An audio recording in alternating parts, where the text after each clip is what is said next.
Common ragwort gets a bad press.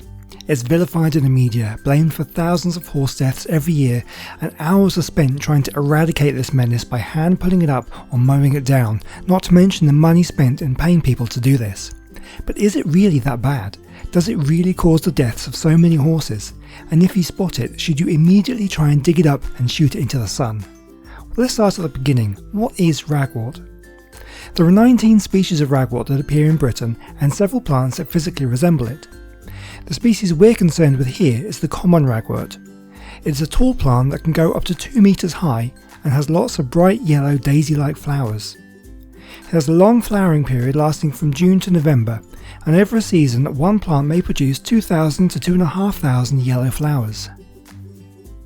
Common ragwort is native to the UK, Europe and Asia, and is an ecologically important wildflower. There are 35 species of invertebrate that totally rely on ragwort for food, including 7 moth and 7 beetle species. There are another 83 species that use common ragwort as a significant food source. It's not just the species that feed on ragwort though, there are 50 species of parasite that in turn feed on these species. The flowers of ragwort provide a huge amount of nectar that's fed upon by many bee and butterfly species. There are over 7,000 species of nectar-producing plants in the UK, and ragwort is ranked as the 7th most important nectar-producing plant. Let's take a quick look at one of the species that use ragwort as their main food source, the Cinnabar moth. This striking day-flying moth is very distinctive.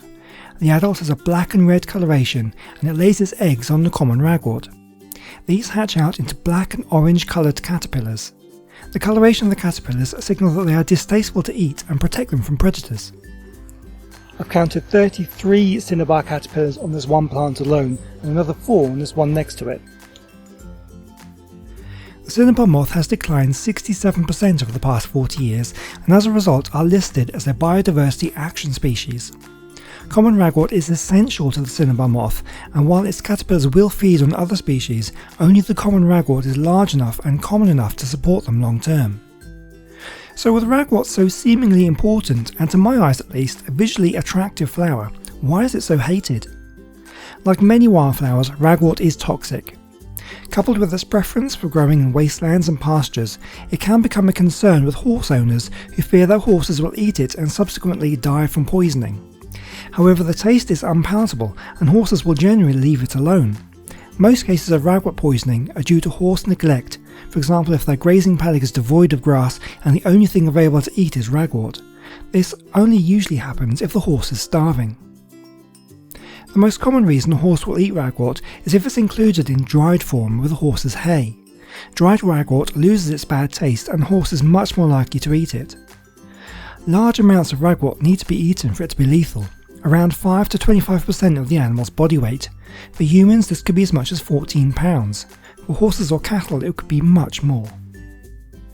It's often claimed under the Weeds Act 1959 or Ragwort Control Act 2003, landowners must, by law, control ragwort on their land. However, these acts only give the government the power to order a landowner to prevent certain weeds from spreading. Without such an order, there is no legal obligation on the landowner to do anything. Many people decide to take it upon themselves to control ragwort and will admit to pulling it up wherever they see it. But it must be remembered that it is illegal to pull up any plant without the landowner's permission. In any case, hand-pulling ragwort is usually a waste of time and effort.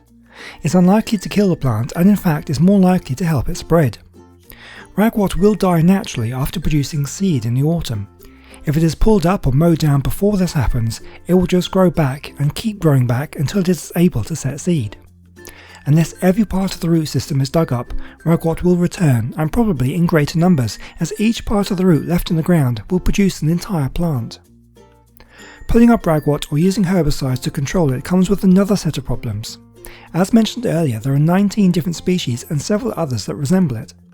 There's much collateral damage with regular reports of a variety of yellow-flowered plants being uprooted or sprayed with herbicides, and species such as fleabane, hoary ragwort and St. John's wort being routinely destroyed due to mistaken identity. Worse still, in 2014, a nature reserve designated as a Site of Special Scientific Interest, designed purely to protect Britain's last remaining population of fen ragwort, was sprayed with herbicide due to a case of mistaken identity. One other possible reason why some people have such a dislike for common ragwort comes from the wording of the Weeds Act of 1959. This act describes several plants, including ragwort, as injurious. Many people associate the word injurious with injury and assume it means the plant is dangerous. In fact, the terminology of the Weeds Act, injurious weeds are weeds that are considered bad for the interests of agriculture. It doesn't mean poisonous or that they injure something. Some of them are actually edible. Overall, there is much misinformation and misunderstanding regarding the common ragwort. It is unfairly vilified and is not only less dangerous than commonly stated, but also an incredibly ecologically important plant. I hope that by watching this video you may have a better understanding of this beautiful wildflower and have a bit more appreciation and tolerance of it. I for one am happy to have it grow in my garden, and hopefully you are too. I'd like to thank Neil Jones for providing much of the information used in this video, and I highly recommend checking out his website ragwortfacts.com and his blog ragworthysteria on blogspot.com. I'll leave the links you'll need in the description. Thank you for watching, and I'll see you next time.